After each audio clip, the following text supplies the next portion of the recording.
CPIM का घोषणा पत्र, ओपीएस लागू करने का ऐलान, न्यूनतम वेतन 26,000 होगा, आउटसोर्स कर्मी होंगे नियमित।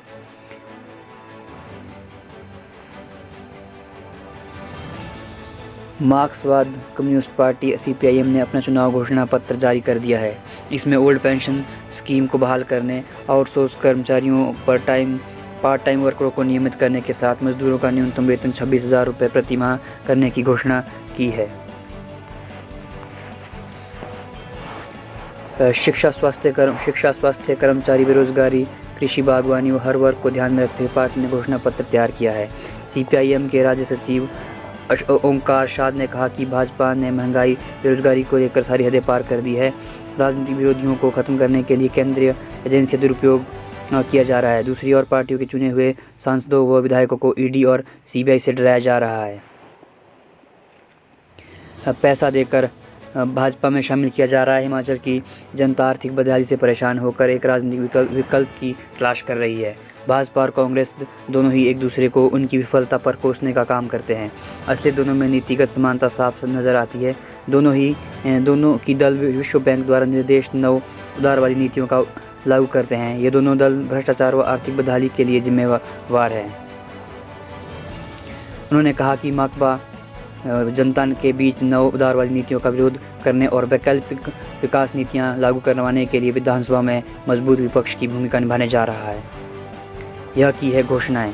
पानी व अन्य सेवाओं के लिए निजीकरण को रोकना, मनरेगा में 200 दिन का काम व न्यूनतम दिहाड़ी 350 रुपये करना, भूमिहीन व गरीब किसानों को 5 बीघा मुफ्त जमीन दिलवाना, युवाओं को 3,000 रुपये बेरोजगारी भत्ता, शहरी क्षेत्रों में 2 और ग्रामीण क्षेत्रों में 3 बिस्वा जमीन उपलब्ध करवाना, महिलाओं के लिए घरेलू हिंसा खत्म करने के लिए सख्त कानून बनाना, शैक्षणिक स्वास्थ्य कानूनी रूप से मजबूत करना, शिशु केयर केंद्र खोलना, सामाजिक न्याय, शिक्षा और रोजगार में दलितों व अन्य पिछड़ा वर्ग और धार्मिक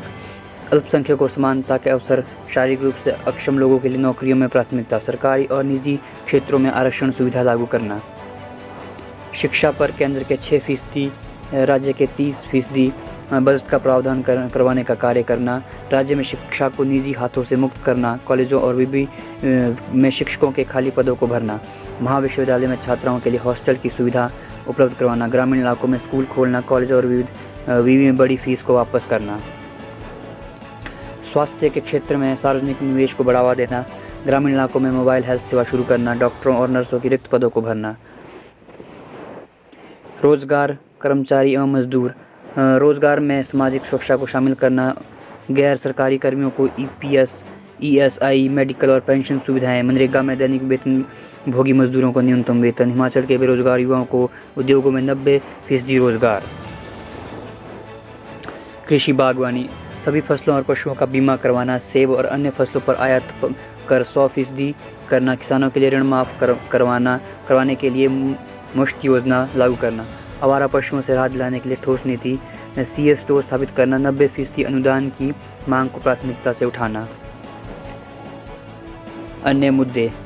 विवि में भर्ती प्रक्रिया, पुलिस भर्ती घोटाले की निष्पक्षता से जांच, धारा 118 के उल्लंघन के लिए सभी मामलों की गंभीरता से जांच करना, नशे के कारोबार को रोकने के लिए सख्त कदम उठाना, प्रदेश में पानी, सफाई, सौंदर्यीकरण, यातायात, पार्किंग, सड़क आदि का उचित प्रबंध कराना, गाँव शहरों में प्रयोगशालाएं, जिम, खेल स्थल, पार्क आदि का निर्माण।